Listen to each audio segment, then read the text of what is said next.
하나님 말씀은 요한복음 15장 원래 4절부터인데요. 1절부터 7절까지 보겠습니다. 8절까지 보겠습니다. 요한복음 15장 1절부터 8절까지 너무 중요한 말씀이고 또 비유로 우리의 신앙생활을 잘 표현해 주는 말씀이라 1절부터 8절까지 제가 다 읽어보겠습니다. 나는 포도나무요 내 아버지는 농부라. 물론 내게 붙어있어 열매를 맺지 아니하는 가지는 아버지께서 그것을 제거해 버리시고 물론 열매를 맺는 가지는 더 열매를 맺게 하려 하여 그것을 깨끗하게 하시느니라. 너희는 내가 일러준 말로 이미 깨끗하여 졌으니 내 안에 거하라. 나도 너희 안에 거하리라. 가지가 포도나무에 붙어있지 아니하면 스스로 열매를 맺을 수 없음 같이 너희도 내 안에 있지 아니하면 그러하리라. 나는 포도나무요 너희는 가지라. 그가 내 안에 내가 그 안에 거하면 사람이 열매를 많이 맺나니 나를 떠나서는 너희가 아무것도 할 수 없음이라. 사람이 내 안에 거하지 아니하면 가지처럼 밖에 버려져 마르나니 사람들이 그것을 모아다가 불에 던져 사르느니라.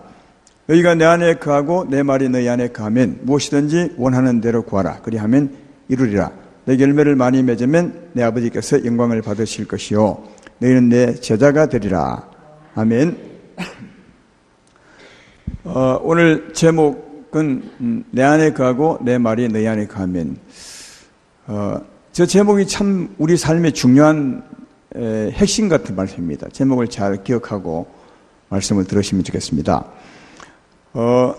요한복음 14장에 이어서 요한복음 15장으로 이어지는데 요한복음 14장을 말씀하고 예수님이 15장에 포도나무 비유를 합니다. 왜 14장을 하시고 포도나무 비유를 하셨는가? 이걸 잘 이해하면 우리에게 큰 도움이 되고 또 포도나무 비유 여기 예수님이 나는 포도나무에 너희는 가지라.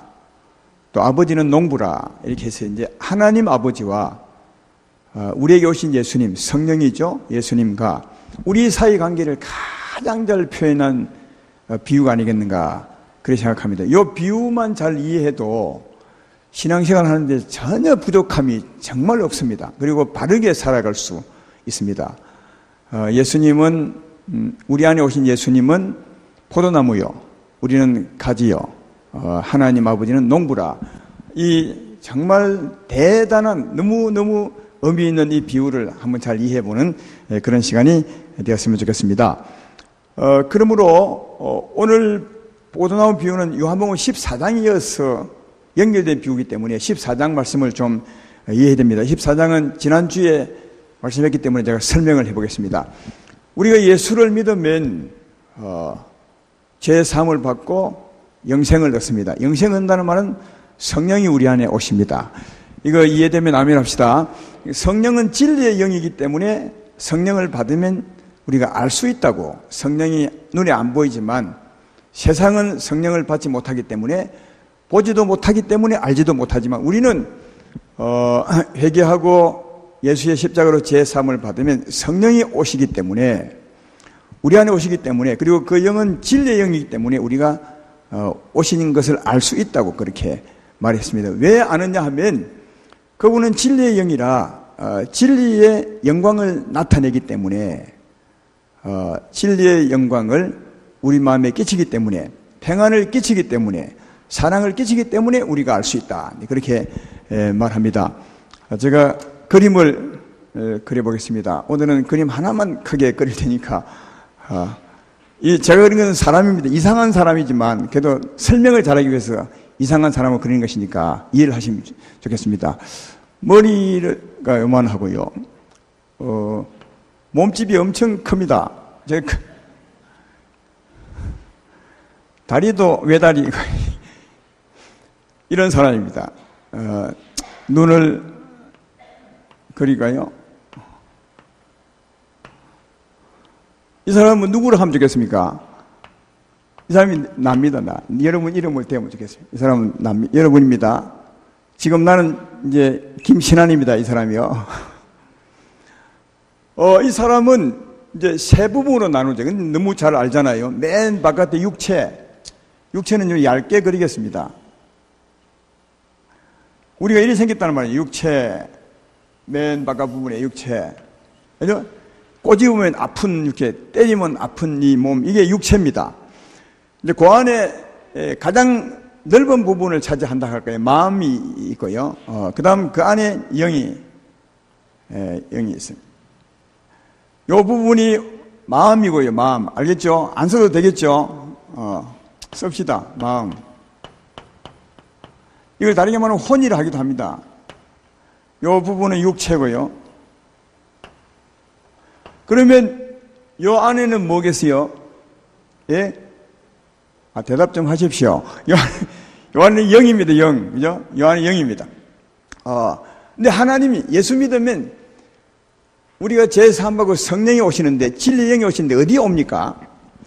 육체에 붙어 있습니까? 아니면 마음이 오십니까? 영이 오십니까? 영이 옵니다. 왜? 영이시니까. 하나님은 영이시니 영이 오십니다, 이게. 근데 그 영이 하나님이 진리의 영이라고 해요, 진리의 영. 다르게 말하면 성령인데요. 성령은 진리의 영입니다. 이게 너무 적으니까 잘 안 보이네요. 진리의 영입니다, 진리의 영. 진리의 영은 거짓의 영과 다릅니다. 거짓의 영은 탐욕이라든지 미움이라든지 또 뭐요? 거짓 같은 이게 이제 그 탐욕이 악한 영입니다. 악한 영이 하고 하나님의 영은 진리의 영입니다. 진리의 영은 어떤 것이라고요? 많이 들으셨잖아요. 은혜롭고 자비롭고 그다음 사랑과 희락과 화평과 온유와 또 오래 참음과 이웃의 유익을 구하고 썩내지 않고 이게 진리의 영입니다. 그런 하나님의 영은 그런 힘입니다. 이런 진리의 영이 우리 안에 오시면 진리의 영이 여기 영에 오십니다. 영에 오셔서 어떻게 하시냐? 영광을 뻗쳐내죠. 어디요? 마음으로. 자, 영광을 이렇게 뻗쳐내는 겁니다. 그래서 이게 이 마음을 크게 내가 그랬습니다. 좀 이해하기 쉬우라고. 평안을 뻗쳐내죠. 진리의 영은 평안이 있으니까 평안을 쫙, 태양처럼, 태양이 떠오르면 빛이 나잖아요. 그것처럼 하나님은 진리의 영이라 오시면 평안을 비춰내고, 사랑을 비춰내고, 또 여러분이 아는 게 뭐죠? 오래 참음. 이런 게 다 진리의 영입니다. 하나님의 능력이죠. 또 기쁨, 희락 같은 말입니다. 예. 충성도. 예. 진리의 영이 오시면 우리 마음으로 이걸 비춰내는 거예요. 끼치는 거다. 그래서 오늘 본문 뒤에 보면 27절에 평안을 너에게 끼치노니 곧 나의 평안을 너에게 주노라. 내가 너에게 주는 것은 세상이 주는 것 같지 않다. 하나님이 주는 평안은 세상에서 얻는 평안과 전혀 다릅니다. 그래서 진리의 영이시기 때문에 오셔서 평안을 끼쳐냅니다. 사랑을 뻗쳐냅니다. 그러면 이제 우리가 우리는 마음으로 느끼잖아요. 마음에서 설명할 수 없지만 하나님의 평화가 내 마음을 주장하는 것을 알 수 있습니다. 하나님의 사랑이 내 마음을 주장하는 걸 알 수 있습니다. 하나님의 그 오래 참음, 하나님의 기쁨이 내 마음을 주장하는 걸 알 수 있습니다. 이해되죠? 그래서 안다는 거예요. 성령이 오시면, 진리의 영이 오시면 우리가 안다. 설명할 수 없지만 다 안다. 전에는 이런 마음이 없었죠. 우리 마음에, 여러분 마음에 전에는 예수 믿기 전에 어떤 마음이 있었습니까? 악한 영이 주관했으니까 탐욕과 거짓과 미움과 시기와 질투와 다툼, 이게 가득했죠. 근심과 걱정이요. 근데 성령이 오셔서 진리의 영을 쫙 바라면 그건 싹 물러가버리고 이 밝은 마음이 내 마음을 차지한다. 그러니까 성령이 오시면 설명할 수 없지만 내 마음이 어두운 내 마음이 밝아져 버려요. 염려와 근심이 가득했던 내 마음이 기쁨과 평안으로 바뀌어 버려요. 그래서 주님이 내게 오셨구나. 주님이 내 안에 계시구나. 이걸 알게 된다고요. 이해되시죠? 그러니까 이걸 압니다. 분명히 말하죠. 너희는 안 하니. 너희는 안 하니. 진리의 성령이 오시면 너희는 안 하니. 분명히 말합니다. 예. 그런데 이제 두 가지입니다. 이렇게 진리의 영이 오셔서 우리 마음까지 쫙 사랑을, 그 영광을 막 비춰낼 때, 그러면 주님의 영이 우리 마음을 차지해버리니까 어떨 때는 막 이 바깥까지 막 나올 수 있어요. 모세가 시내산에 갔다 내려올 때는 말이에요. 얼굴 끝풀까지 막 영광이 빛났죠. 이건 이 안에 있는 진리의 영의 영광이 막 바깥까지 쫙 비추는 거죠. 사람 볼 때는 안 보이지만 영으로 보면 막 빛이 나는 거죠. 여러분 그런 그림 보셨잖아요. 어떤 성인들의 그림 볼 때 사람이 그린 거지만 여기 막 얼굴에 빛이 막 나가지고 그냥 뭐 태양처럼 이렇게. 여러분 그게요 그림이지만 그들은 모르고 그랬지만 실제로 성령이 충만하면 우리가 그런 겁니다. 여러분도 오늘 기도해서 성령이 충만하면 실제로 귀신들이 볼 때는 막 불이 여러분의 빛이 막 나는 거죠. 여러분 대단한 사람입니다. 진짜 대단한 사람이에요. 예수님은 늘 은혜 충만하고 성령 충만했으니까 영광이 엄청나게 빛났겠죠. 그러니까 예수님은 사람들 사이로 가면 막 귀신들이 겁을 내고 미리 겁을 내고 당신이 왜 오셨습니까? 나를 매라러 오십니까? 막 이렇게 저절로 막 드러냈던 것은 예수님 안에 생명의 빛이 막 있었기 때문에 그런 겁니다.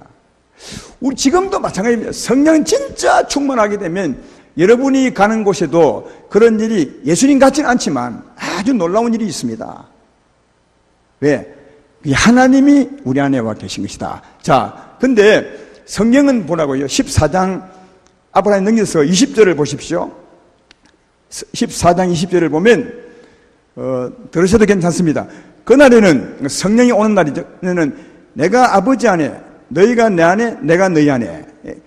그러니까 이게 이제 너희가 내 안에라는 말과 또 내가 너희 안에 이 말이 좀 이해가 안 되죠. 내가 너희 안에는 말은 뭐냐면 진리의 성령이 여기 오시면 성령이 우리 안에 있는 거죠. 이걸 다르게 말하면 내가 너희 안에 이 말이에요. 근데 이 진리의 영이 영광을 쫙 비추어 내게 되면 우리 바깥까지 비추어 내게 되면 우리가 진리의 영 안에 있는 거예요. 그죠? 성령 안에 있게 되죠. 마치 이제 전에 등불 비유했던 것처럼 등불이 희미하면 불이 등 안에 있지만 이 빛이 막 밝으면 등이 빛 안에 있다니, 빛 안에. 그죠? 그것처럼 성령이 우리 영 안에만 있을 경우에는 성령이 내 안에, 그 다음 성령이 영광을 발휘해서 빛을 충만히 비추어내서 빛이 우리를 덮고 있을 때는 우리가 주 안에, 그 말이에요. 그게 너희가 내 안에. 그래서 우리는 어떤 상태가 되어야 되느냐 하면 이 상태가 돼. 지금 그림 있죠? 이 상태가 될 때를 두고 하나님의 영광이 충만하다 하고 하나님의 빛이 충만하다 하고 성령이 충만하다 하고 이 빛은 내 힘이니까 하나님이 내 힘이 되었다 하고 또 이 힘은 내 영혼을 만족시키니까 왜? 평안이 가득하면 만족하죠. 만족하니까 하나님은 내 만족이라 그렇게 말합니다. 예? 이런 상태를 주 안에 있다고 하는 거예요. 주 안에 있어야 주님이 내 안에 있는 것이 아니라 그건 당연하고 내가 주님 안에 있을 때 예수님 편에 보면 너희가 내 안에 있을 때 그때 어떠냐? 은혜가 충만하고 하나님의 영광이 충만하고 내 마음이 은혜가 넘치고 그리고 이건 하나님의 힘이니까 그럴 때 우리는 비로소 하나님의 뜻을 따라 살 수 있는 거예요. 성령이 내 안에 있지만 이 사랑과 평안과 이런 능력이 비춰내지 아니하면 다시 말해 예수님이 내 안에만 있다면 영에만 있다면 힘이 없는 거죠. 그러면 이제 상대적으로 이 마음을 누가 차지하느냐? 우리 갈라디아서 5장에서 배웠잖아요. 성령이 충만하면 육신의 소욕이 물러가지만 염려와 근이 물러가지만 성령이 영 안에만 있으면 우리가 죄를 많이 지어가지고 하면 이 마음이 텅 비느냐? 아닙니다. 육체의 소욕이 막 들어온다고요. 이 마음을 근심과 걱정과 미움 이게 차지해버려요. 그러면 주님이 내 안에 있지만 내가 주의 뜻대로 못 사는 거예요. 이 원리 이해되십니까? 예. 그래서 우리가 어떤 상태로 살아야 되느냐? 주님이 내 안에 있으면 안 됩니다, 이게. 예, 내가 주님 안에 있도록 하셔야 되는 거다. 여기 있는 진리의 성령이 내 마음에 뻗쳐나와서 평안을 끼치고 사랑을 끼치고 오래참을 끼치고 해서 그 영광이 나를 덮도록 영광이 내게 충만하도록 해서 사셔야 돼. 그래서 골로새서 3장 15절에는 이렇게 말해요. 그리스도의 평강이 너희 마음을 주당하게 하라. 너희는 평강을 위하여 한 몸으로 부르심을 받았니 너희는 또한 감사하는 자가 되라. 예수의 평강이 네 마음을 차지하도록 하라. 다르게 말하면 진리의 성령의 힘이 네 마음을 차지하도록 하라. 주의 평강이 네 마음을 차지하고 주의 사랑이 네 마음을 차지하고 그죠? 주의 충성이 내 마음을 그러니까 주님의 영광이 내 마음을 차지하도록 하라. 그렇게 해야 주의 뜻대로 살 수 있는 거예요.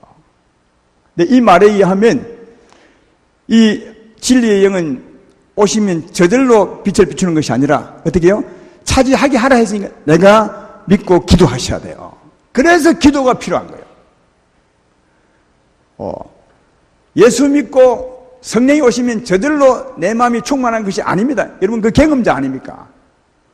오신 것을 안다면 기도하셔야 돼요. 어떻게 해요? 주의 진리의 영이 내 마음을 차지하도록 주의 평안이 내 마음을 차지하도록 그렇게 하셔야 내가 주 안에 있게 되고 주 안에 있으면 뭐라고요? 주의 뜻대로 살 수가 있는 거예요. 하나님의 사람답게 살 수 있는 거예요. 주 안에 있을 때 그때 우리는 삶의 열매를 맺을 수 있는 거죠. 그래서 이 삶의 열매를 할 때 주님이 뭘 생각하냐 하면 열매는 주로 나무들이 맺잖아요. 과일 나무들이. 그래서 과일 나무들이 열매를 맺는데 그 열매 맺는 원리와 우리 삶의 열매 맺는 원리가 너무너무 똑같은 거예요. 한번 생각해 보십시오. 과일 나무의 열매는 어디서 맺습니까? 나무에서 맺습니까? 가지에서 맺습니까? 가지에서 맺어요. 그럼 가지가 가만히 있으면 열매 맺습니까? 아닙니다. 가지는요, 끊임없이 나무로부터 생명을 공급받아. 이제 말을 한다면 가지가 그럴 겁니다. 말을 한다면 가지씨가 나무씨에게 나무님, 내게 생명을 주십시오. 힘을 주십시오. 여기서 것이 평안을 주십시오. 사랑을 한 것처럼 구하는 거예요. 그러면 나무는 땅에 뿌리가 박혔으니까 계속 원하는 대로 공급해줘. 원하는 대로. 우리 어릴 때 그 중고등학교 다닐 때 탄소 동화당 이런 거 많이 배우셨죠? 잎에서 원할 때 나무에서 물을 공급합니다. 하나님 만든 이 생명의 원리가 이렇습니다. 그 생명을 공급해주면, 다르게 말하면 나무가 그 생명의 은혜를 받으면, 다르게 말하면 생명 안에 있으면, 그 말이죠. 생명이 충만하면, 예수 안에 있으면, 생명 안에 있으면, 그 말이에요. 그러면 이 가지가 성장하고 꽃을 피우고 열매를 맺고 열매가 익는 거예요. 그죠? 그것처럼 우리도 우리 안에 오신 성령의 은혜를 받아, 생명을 받아 예수 안에 있으면 삶이 열매를 맺는 거예요. 아시겠? 그래서 예수님이 요한복음 14장 후에 포도나무 비유를 한 거예요. 포도나무 비유와. 예. 포도나무와 똑같이 우리가 열매 맺는 겁니다. 우리 삶의 열매는 나무와 똑같이 열매 맺기 때문에 가장 좋은 나무, 포도나무를 비유로 한 것이다. 그래서 주님이 그 비유하면서 우리에게 하신 말씀이 오늘 본문을 보십시오. 본문 4절 5절을 보십시오. 여기 뭐라는지 내 안에 거하라. 나도 너희 안에 거하리라. 가지가 포도나무에 붙어있지 아니하면 스스로 열매를 맺을 수 없음같이 너희도 내 안에 있지 아니하면 그리하리라. 나는 포도나무에 너희는 가지라. 그가 내 안에 내가 그 안에 거하면 사람이 열매를 많이 맺나니 나를 떠나서는 너희가 아무것도 할 수 없습니다. 사람이 내 안에 거하지 아니하면 가시처럼 밖에 버려져 마르나니 사람들이 그것을 모아다가 불에 던진다. 그리고 7절에도 너희가 내 안에, 여기 계속 주님이 하시는 말씀이 너희가 내 안에 그의 열매를 맺는다. 너희가 내 안에. 아니 내가 너희 안에가 아니요. 내가 너희 안에 거하면 열매 맺으리 아닙니다. 너희가 내 안에. 너희가 내 안에가 뭐냐? 이런 상태란 말이에요. 이런 상태. 이런 상태가 되어야 열매를 맺을 수 있다.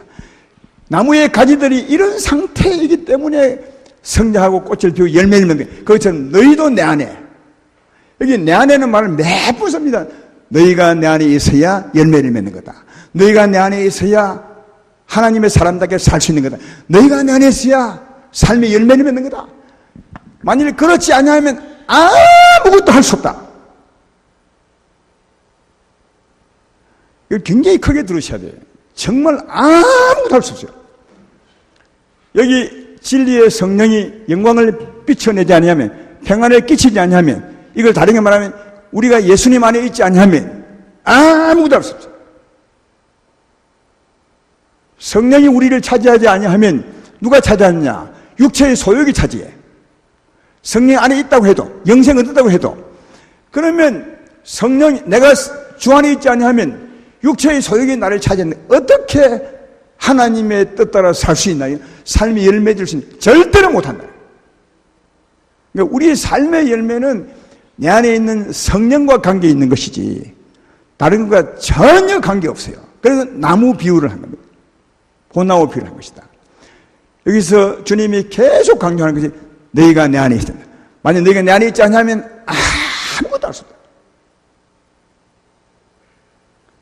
그러니까 우리가 주의 뜻대로 살려고 애쓰는 것도 중요하지만 더 중요한 것은 주님 안에 있으려고 애를 써야 돼. 성령이 내 마음을 차지하도록 기도하는 데 있다는 거요. 주의 평강이 내 마음을 차지하도록 하셔야 돼. 주의 기쁨이 나를 차지하도록 이게 삶의 기초입니다.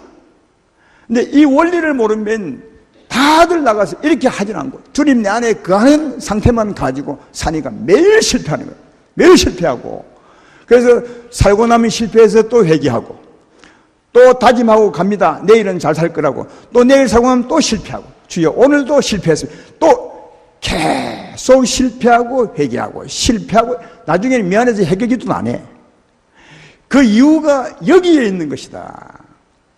우리의 삶의 열매는 주님 안에 있을 때 가능한 거다. 주님이 이 나무 비유를 하신 이유가 거기에 있으면 잘할 수 있다. 근데 우리 예수 믿는 사람은 한 가지 더 알아야 되는 것은 요한복음 14장 27절을 보십시오. 26절이네요. 자, 보혜사 곧 아버지께서 내 이름으로 보내실 성령 그가 너에게 모든 것을 가르치고 내가 네게 말한 모든 것을 생각하리라. 성령은 영광만 비추는 것이 아니라 말씀도 하신다. 말씀. 우리가 살아야 될 말씀을 하는 거죠. 근데 하는데 두 가지를 합니다. 먼저는 가르쳐요. 가르치는 말은 성령을 깨닫게 하는 거죠. 여러분, 성령을 깨닫게 합니다. 성령이 아니고는 성령을 깨달을 수가 없고 이해해도 그건 내게 안 될 수 있습니다. 골전서 2장 12절에 이렇게 말합니다. 우리가 세상의 영을 받지 아니하고 오직 하나님으로부터 온 영을 받았는 이는 우리를 하여금 하나님께서 우리에게 은혜로 주신 것들을 알게 하려 함이라. 이게 안다는 말은 깨닫게 하는 거죠. 가르치는 거죠. 여러분 안에 성령이 계심을 믿으며 아멘합시다. 이 성령이 설교할 때 다 가르치는 거예요. 설교할 때 지금 말씀이 무엇인지. 여러분이 성령을 볼 때 성령을 의지하면 성령을 가르치는 거예요. 깨닫도록 가르치는 거죠. 그게 하나님이 말씀하는 겁니다. 그래서 성령이 가르친 아멘난 말씀은 사라지는 것이 아니라 우리 마음에 새겨져요. 주의 말씀이 우리 마음에, 우리 생각에 새겨지는 거죠. 그리고 이제 새겨진 말씀을 가지고 세상을 사는 겁니다. 근데 삶의 현장에서 어떤 일을 만났어. 내가 어찌해야 됩니까? 이렇게 물을 때 하나님이 내게 기록된 말씀을 기억나게 하셔. 그러니까 두 가지로 말씀하셔. 하나는 가르침으로 말씀하시고 설교 들을 때 깨닫게 함으로 말씀하시고, 하나는 들었던 말씀이 우리 안에 새겨져서 삶의 현장에서 기억이 나게 하시는 거죠. 이 두 가지로 성령은 말씀하는 겁니다. 우리 삶을 인도하기 위해서. 아시겠어요? 그래서 우리가 살아가는 삶의 열매는 뭐냐? 이 말씀대로 사는 게 삶의 열매라고요. 근데 말씀대로 살려면 어떻게 해요? 먼저는 예수 안에 있어야 돼요. 힘이 있으셔야 돼요. 힘이 있어야 말씀대로 살 수 있는 것입니다. 이해가 되죠? 그러니까 두 가지입니다. 두 가지. 삶의 열매를 맺으려면 하나는 성령이 충만하셔야 돼요. 예수님 안에 있으셔야 돼요. 생명의 물질을 얻으셔야 돼요. 주님이 나를 차지하셔야 돼요. 내가 주 안에 있어야 돼요. 그리고 이 말씀을 듣고 살아야 돼요. 그래서 하나님의 능력으로 이 말씀대로 살 때 그게 삶의 열매라는 거예요. 이해가 되시죠? 여러분, 이 삶이 우리가 살아야 될 삶의 전부입니다. 이 삶에는 전부 다 틀린 삶입니다. 미안하지만 이 삶에는 삶이 틀린 겁니다. 한번 생각해 봐요. 이 힘이 없으면 말씀대로 못 살아요. 말씀이 없으면 진리가 무엇인지 모릅니다. 두 가지가 있으셔야 돼. 우리 안에 계신 성령의 은혜를 받으셔야 되고 성령의 음성을 들으셔야 돼요. 이게 성령이 우리 인도하는 힘과 길입니다. 이게.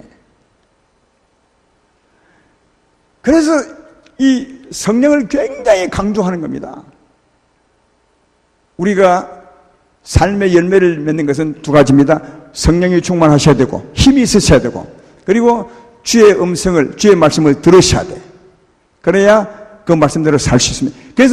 그래서 결론적으로 7절을 말씀한 겁니다. 오늘 본문 7절을 보라고요. 자, 다 같이 읽어보자. 시작. 너희가 내 안에 거하고 내 말이 너희 안에 가면 무엇인지 원한 대로 구하라. 그러면 이루리라. 여기 이룬다는 말은 주의 말씀대로 살 수 있게 한다는 말이지. 이런 말씀도 삶으로 이해하지 않고 어떻게 이해하느냐. 전부 다 내가 주 안에 있고 그것도 또 대충 압니다. 주 안에 예수 믿고 그리고 예수 믿으면 내가 원하는 것 사업 이거 내가 구하면 다 하는구나. 그런 말 전혀 아니에요. 이게 그런 말은 앞뒤가 안 맞는 거예요. 이 말은 삶에 대한 겁니다. 삶의 열매. 하나님의 성령이 충만하고 너희가 내 안에 있고 그리고 성령이 하는 그 말씀을 듣고 그 말씀대로 살고자 한다면 하나님이 살게 한다는 거예요. 할렐루야. 이 얼마나 대단한 말씀인데 다르게 해석하면 안 돼요. 그러면 생각해봐요. 성경에는 오른밤을 주면 왼밤을 돌려야 해요. 정말 어려운 삶이죠. 오리 가면 심리를 가주라고 해요. 악한 자를 대적하지 말고 그를 위해서 기도하라 그래요. 굉장히 어려운 말씀이죠. 이 말씀을 듣고 아멘하면 우리에게 다 새겨져 있어. 삶의 현장에서 그런 사람이 생겼어요. 아무 이유 없이 오른밤을 딱 때리는 거예요. 그때 꼭 기억할 것은 우리가 하나님의 사람이라면 옛날에는 바로 나도 젖밤을 때렸지만 지금은 하나님 제가 어찌해야 합니까? 물으셔야 돼요. 그러면 하나님은 틀림없이 기억나게 해. 악한 자를 대적하지 말고 그를 위해 기도하라. 네가 부끄러울지라도 하나님은 너를 안다. 그러니까 하나님 주는 기쁨은 다음 시간에 할 거예요. 다음 시간에. 그런단 말이죠. 자, 그때 주여 내가 그렇게 살기를 원합니다 하시면 이 은혜가 충만하고 그렇게 살기를 원하여 기도하면 하나님이 그렇게 살도록 하신다는 거예요. 이게 삶의 열매라는 거예요. 이런 삶을 살 때 오늘 8절 말씀에 말하죠. 너희가 열매를 많이 맺으면 내 아버지께 영광을 받으실 것이요 너희는 내 제자가 그래야 하나님이 기뻐하시고 그래야 진실로 네가 내 제자가 되어가는 거다. 그렇습니다. 너무 얼마나 옳은 원리입니까? 우리 삶의 원리가 이 비유에 전부 다 들어있어. 너무너무 다 들어있어. 오늘 이 말씀을 꼭 기억하십시오. 그러면 오늘 기도하러 나와서 뭘 하겠습니까? 진리의 영은 이미 여러분 안에 있어요. 성령은 여러분 안에 있습니다. 믿으면 크게 아멘 합시다. 이 진리의 영을에게 기도한 거예요. 주여, 주님은 진리의 영이 아니십니까? 주의 영광을 내게 끼쳐 주십시오. 평안을 충만하게, 성령이 충만하게. 이 진리의 영이 영광을 비춰내는 것을 성령은 여러 가지로 설명해요. 첫째, 샘으로. 샘이 막 솟구치죠. 그래서 목마르거든 내게 와서 마시라. 그러면 성령이 있는 것처럼 너희 배에서 생수의 강이 흘러나리라. 여러분, 우리에게 힘이 없고 만족이 없고 그럴 때는 죽게 나오고 기도하는 거예요. 그러면 여기서 배에서 생수의 강이 막 비쳐나는 거예요. 평안이, 기쁨이 막 솟아나는 거예요. 이걸 생수의 강이 흘러넘친다고 표현한 거예요. 이 물을 마신 자마다 다시 목이 마르느니와 내가 주는 물을 마신 자는 영원히 목마르지 아니하리니 내가 주는 물은 그 속에서 영생하도록 솟아나는 샘물이 되리라. 이해되죠? 다 이것 보고 하는 말이라는 이것 보고.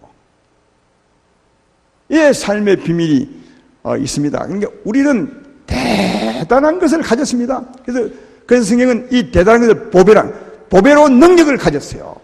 굉장한 힘이죠. 하나님 우리와 함께 계시는데 어마어마한 힘이, 세상을 이길 힘이 있어요. 이 밤에 기도하시면 세상을 이길 힘을 줄 줄로 믿습니다. 성령 충만한 거죠. 그리고 우리가 잘 안 되는 삶이에요. 주여, 내가 용서가 잘 안 됩니다. 용서할 수 있도록 해주십시오. 이제는 원망하지 않도록 해주십시오. 그러면 너희가 내 안에 가고 내 말이 너희 안에 가면 무엇인지 기도하라. 하나님이 그래서 살게 할 것이라. 그러니까 얼마든지 살 수 있어요. 얼마든지 하고자 한다면. 본인이 안 하니까. 실제로 그래요. 이런 설교를 해서 이제는요, 우리가 원수를 위해서 기도합시다. 원수가 어디 있습니까? 우리 형제들이 다. 형제가 좀 그래도 진짜 그 사람을 위해서 사랑할 수 있도록 합시다 하면 말씀은 알지만 안 하면 못하겠대요, 자기는. 그런 성도가 대부분입니다. 못하겠대요. 못하면 못하는 겁니다. 왜? 아까 말했잖아요. 너희가 내 안에 있고 내 말이 너희 그 하면 무엇이니 구하라. 네가 하고자 해야 하나님이 하신다는 거예요. 내가 사랑 못하겠다는데 어떻게 하나님이 사랑하게 합니까? 사랑하기 위해서 기도해야 하나님이 하게 한다는 거죠. 용서하기 위해서 기도해야 용서하게 한다는 거죠. 그래서 점점 내가 대단한 사람이 되는 것은 내 믿음의 의지에 달렸음을 알 수가 있습니다. 이해되십니까? 우리 다 삶의 약점이 있습니다. 이 약점을 주 앞에 내어놓고 그렇게 살도록 해주십시오 하시면 하나님이 살게 하십니다. 몇 번 기도해 보십시오. 충분히 살게 합니다. 왜? 성경이 그러니까. 여러분, 예수님이 우리를 예수 믿게 하신 이유가 뭐겠어요? 다시 말해, 영생을 주신 이유가 뭐겠어요? 다시 성령을 오신 이유가 뭐겠어요? 딱 하나입니다. 삶의 열매 맺기 위한 겁니다. 그래서 포도나무 비유한 거예요. 우리는 가지라는 거예요. 가지가 할 일이 뭐 있습니까? 열매 맺는 것밖에. 나무로부터 생명걸 올려서 하나님의 평강이 내 마음을 차지하게 하사, 하나님의 사랑이 내 마음을 차지하게 하사, 그리고 뭐요? 열매 맺는 거죠. 이게 가지 할 일입니다. 근데 그리하면 우리 농부가 누구죠? 농부가 누구라고요? 하나님이시죠. 그럼 하나님이 할 일은 뭐겠어요? 여러분, 농부가 하는 일은 포도나무 가지를 보호해주고 바람을 막아주고 병충을 잡아주고, 그죠? 포도나무가 잘 되게 하는 겁니다. 그래서 우리는 가지로서 삶의 열매를 맺으면 하나님 의해서 주의 음성 듣고 살면 농부이신 하나님이 여러분의 범사를 책임집니다. 출입을 지켜줍니다. 병 걸리지 않도록 병충해를 잡아줍니다. 하는 일 잘 되도록 은혜를 베풀어 줍니다. 여러분, 이것은 주님의 뜻대로 살 때 하나님이 해주는 겁니다. 근데 우리들은 거꾸로 이런 삶을 살지 않고 자꾸만 하나님 병 낫게 해주십시오, 사업 잘, 이것만 하니까 이게 네가 할 일인데, 이게 가지가 할 일인데 자꾸 가지 할 일은 하지 않고 다른 것만 하니까 하나님이 안 해주는 거예요. 여러분, 다른 것은 농부이신 하나님이 하는 겁니다. 가지가 어떻게 병충해를 잡아요? 가지가 어떻게 병을 막아요? 가지가 어떻게 지 삶을 주관할 수 있어요? 여러분, 가지의 삶은 농부가 주관하는 것입니다. 이게 성경 전체의 얘기입니다. 성경 전체의 얘기가, 너는 하나님의 의를 구하여 살면 하나님이 다 더해준다. 너는 시냇가에 심은 나무처럼 살면 하나님이 내 삶을 형통케 하신다. 전부 나가 할 일이, 가지가 할 일을 잘하면, 열매 맺으면 내 삶은 하나님이 형통케 하신다는 거예요. 그러니까 형통은 하나님께 맡기고 내가 할 일은 삶의 열매 맺는 것입니다. 이해되십니까? 오늘 기도도 그리 하는 겁니다. 하나님, 내 삶은 하나님께 맡깁니다. 내 자녀도 맡깁니다. 내 사업도 맡깁니다. 하나님이 잘되게 될 줄 믿습니다. 나는 내가 할 일, 오늘도 하나님의 은혜를 구하사 주의 뜻대로 살기를 원합니다. 그런 삶을 살 수 있도록 오늘도 나를 주관하여 주시고 내 삶을 주관하여 주십시오 하시면 주님이 여러분 기도대로 역사해 줄 줄로 믿습니다. 이게 우리 신앙생활 전부를 말하는 너무너무 소중한 비유입니다. 최고의 비유입니다. 예수님, 나는 포도나무여 너희는 가지라. 하나님 아버지는 농부라. 이걸 기억하면서 복 있는 삶 살기를 주의 이름으로 축원합니다.